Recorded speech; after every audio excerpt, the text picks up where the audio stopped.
الحمد لله رب العالمين والصلاة والسلام على أفضل خلق الله نبينا ورسولنا محمد وعلى آله الطيبين الطاهرين وأصحابه الأخيار ومن والاهم بإحسان إلى أن يرث الله الأرض ومن عليها. من سندنا لا تغبر كمان مسامي جهنا لبولنتكي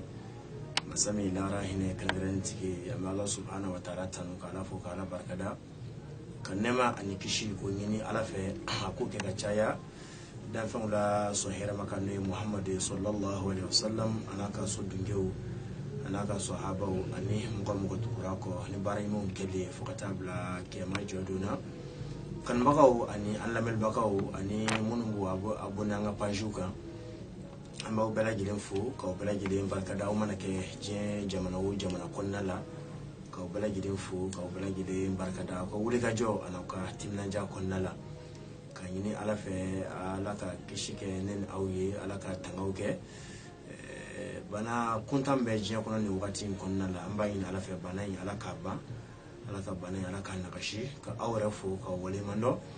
aw tara fe ngini mina ka faso blakata wal jamana kan amba yin Allah subhanahu wa ta'ala fe alaka here ka nawiye alaka nawso alaka na au karsige لكن أكبر محمد بويا كما صلي على رسول هل بيقبل ما كده هنا فوق منكما أمي توكا فيديو كا أو لافيا دكون نباوكا تورا نباوكا دكون نتبقى على دي وانغا أني ساودي نيوكما دكون نتبقى على ngala ba fal ko nakono kullu shay'in sababan fattabi sababan ku jefen be sababu ga to sababu ko har ma je kanangi na sababu ko wa haramadin fana dalaka fo haramadin da farinte o ala ife mun di amma mago nyasra kama o jigew baka akai o nganti bla ala place la ka fo niya kedron habitanto ayi o be fara Allah subhanahu wa ta'ala la dobe bana furabe ibe fen bana furabe niya ta drabe ga bana kena abe mo tanta no me dobe wata te fo nyotala baraka fo ko bala yidimi sekata Allah subhanahu wa ta'ala dima otla bi amina kuma min kan de la ka kuma kan kateme o yed menyi o ye dabal tenay dabali folo kuma bala yidi dabali che ni mo gom ko dabali ti che ami soro wal mama mo gom ne inyana ite dabali che wa dabali bi kasawi ka harmadin kini muso fara ka bonyo na ka furusa ka bonyo wanche dabali boke dabali bitla ka ke fana chemni muso mire kuma ni yoy ka baraka ko ben kelima dabali bise boke e kali ka patron dabali bisa ke fana so kondi usaje ke ka ko goye ka patron ke ko goye bisa ke dabali bisa ke fana e bita voyage la ta tamana ini ika mo do mandi wadna so mo wasra do bisa ka barake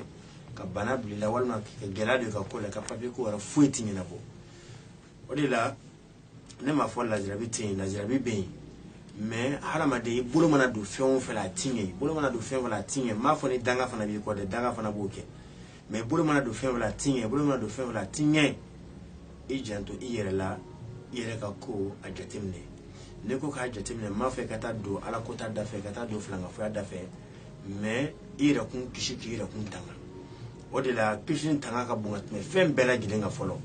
ni ya me mitatunga la me garsa ngini me fon fa ngini kena de ka bola to ko santé avant tout sena kena ka bunga me fem bela gidenga dabali ala kira sallallahu alaihi wasallam ala kiram ka bo bela gide ala kiram ka bo bay ala kiram ni ko tala ka dani kono aya kumpe konsi buru labid bin asim aya tomo kata ke tafui misal tan ngene ka soko kata bla kolon konnala ala kira banna ka wati kuntala janga banana atsaka wali alka wali kasigi kuma namna menola menega flaklara kana dai jokun akunya fanfe dai joasin fanfe menega nume hiwarulo nyogonche muni be chena amangane mu banado ni banado junni no do karsada atrabla ni kolen konnala ka soka muawizateni ko de ala kira sallallahu alaihi wasallam ala kira barabil falagini barabil nasi kele aya dure kele aya woray ala kira na ya kala misiri kelen baga be faga ala kira kala lin kala la ba fo ko ni bagan siri ka fon ka bla ke chugumina ala kira kirati o kale ala kiraba sallallahu alaihi wasallam akuti suno ko fiu faka aya nun kalan kamu afar fa ambela ina ayatul kursi birabil falaki birabil nasi aba kalan kamu afar bela jirena kuma la ni jumenye doron ay mi ko dabal ti ciyen ikalli mana girina chugo chugo ala kira tabo wala ala kan kisha mo doron ola feno bambulo ninka yoro ammi delika fo dabali siri wakati ko diwo mais dabali ga giringa timo beka dabali be haramaden faka dabali be haramaden banabla haramadena abika jenatike be chenbulu abe fem bela giringa dabali be soko ke abe ni ka mogo be kodu ngaba nyogoma abe ni muso ko abe ni ka baragaro kodu dabali be ni bela giringa no ye fenga dabali be ni bela giringa odila from bambulo nina yiri do yiri glane ne do ande laka dikateme mo chama ya alhamdulillah rabbil alamin muni jabe nyuman di amma kaira ka fo chiere la ay wi la fi osoro amma mekle demado doyata muso doyata aleka furu sara ayata chain clara kana ko karsa a komba ni fa ala ya kama nsugura kaye ebga ne dabali muso ko karsa ko wallahi ne tiki dabali ma ire minke wode bika sikima wa furan yode non seulement ne ata abe yere kishi kire tanga folo bi kishi ki tanga mo ngom mega juwani bense ona taka nyeshima abi klaka segi arema wala yahiko maqrullah bi ahlihi kolanju yiri abi jigi ayra de kono odela furan mo chamata jamana kokan jamana kone ye bonya chama so ala munu kume udde kuna fakata fu de kuna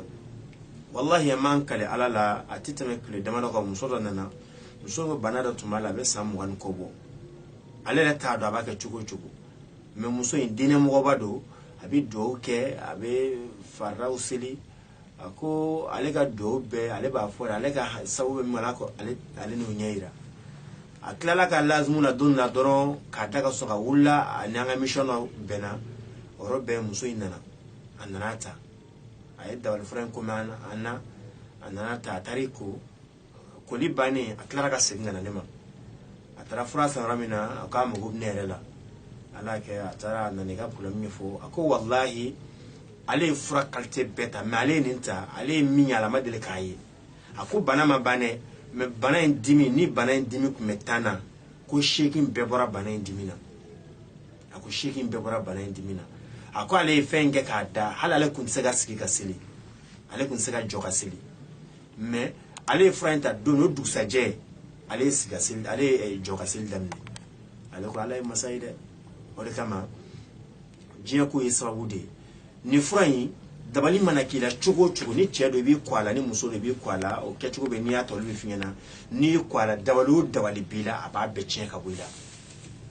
dabali bila aba beche mo tikile do sega sugere mo mi dabala kala chugo sega be ina fo dog na ti sugu kada ka mo ko to bi atikile me ni ko ni kurala dala ka fo dabali bi farla fa ki bali ni ga hereche abeche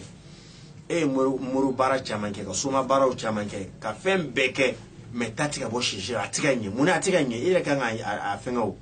do tay dabali do tay siri ni nita o fen ve ko konnala o bela jire be chien ka wala ula dabali furain mbadi mukoma waduru abika di mukoma waduru o ni yata ni kolai ni mimborala irebna ikara jamana o jamana numéro mflene e grand 120 o numéro clé o be whatsapp 120 ni voal chala mi nyogo soro ni an nyogo soro kanga la soro chugumina e ba la soro chuga kelina odla dabali be chiado o mimi se alama den kana mo nyeni kana mo dabali me iyere kana yere kun ko de ola foko ko farafi mai na fara be digi anna an ka jugu nyogo mo ko jugu ame dabali kenyo na me fembe kenyo na abi ko nyaga ngona abi ko fambe yiri do yiri gere do yiri do mi adne ma ko kasa ako wallahi ni yikonina ni mo ga mi torota kay segara bi sigati la mo wasna rema baraka fo ma korodo de adia bo fein fana ina fa ya futo anya di mo go ya tawe na fa soro sungolo kemene anya kuma fo musolo na kirin takata mais in kalina ala la muso in clara ka sengana ana dinta ani duru ka ko takata nay dinta duru mogo be a kamara la a domaga mama ye aye a bela yidinta kele togala tata o fen kelen an clara ka laben tuguni yoro ni nimbe mais an clara ka laben tuguni korna ya wara nasra wara dobi o fnay dabali la karlay kano barake nyobe ka glan ka ke safnay ka glan ka ke safnay ala an fle ka dabal karla dagar la karla mfoni dabal chena mifo ni an jirido me jibala jiri jilamani do abdima bi konay nga anya adolla ben saka ke safnay we kalte fla farle nyonga wo safnay mi di awma waseki safnay mi di awma waseki wa safnay ni yata ibi kunai ni yata bi kunai ale bi kunai fo ka ban dabalo dabal bi farla jugo juga bi farla toro bi farla aba bela gini aba be ko ka boy farla aba bela gini ko ka boy farla bana min ni ba shido bana min ni ta shido afara ko ni dabale bana bi ke sen etra docteur sola afara ko fenti la radio kera ko fenti la me dimi ngana dimi nga toro be ta ka nyeshima ala kama dabali furainta ikatiko waduru walma asafne lama o ya kalte kro ni an chien fole ko fo ay mun fo akonna ni safne takatiko safne nglaleno ala to kalte fla aninga fara yiri dabal lama ngode farle nyokona ka hagla ni ya takiko o ni min borala atina dugo ni bora atina dugo o mana ke jien fo nga farafna o farajela o tobula o ni aw mo ko bala anyabe numéro mina malta numéro mina kay grand sanfe abe wulili ke o numéro kelina walma abe whatsapp sanfe abe vocal blala o na nyogon soro o warka ngati tugo mina bo fo o ni war cirola o foro fana kan abla kata di aw ma tugo mina o bita o femi DHL o bein samo bisika abla kata DHL fe o kon war kacha mo ka tele o bein katla ka fara euro kan mun me français euro do be mina mita bla mun mita ni ala sona ma bashi fu tido ko konna la odla ha konna sanga konna nyina aka hakil to pa ya ga obonaka onna la sona ma odun ta konna la fe roba mbulu min na fa ba ko kosa awmun tunga fe kanera papier ko ganno awmun ma walma awmun tunga la sanjura bi fanga segin de kuma ko toroba kan na la sona ma donu ta konna la amina kuma ofanaka ambe fuli anitanu amutaka nyeshi au belagilema aw mana ke je jamana o jamana ka ufu ka wale mando ka barka da ka yin ala fe shini kana ala ka di anawma hamna ko ala ka nuga amisami ala ka kishoma ala ka lamandi amma anyu matara tukum na fenyi na ala ka fenyi manu wawe ka tlaka usigana dima konna la ambe ni joni yore na mafu. Wassalamu alaikum wa rahmatullahi wa barakatuh. ala ka sigida warairana.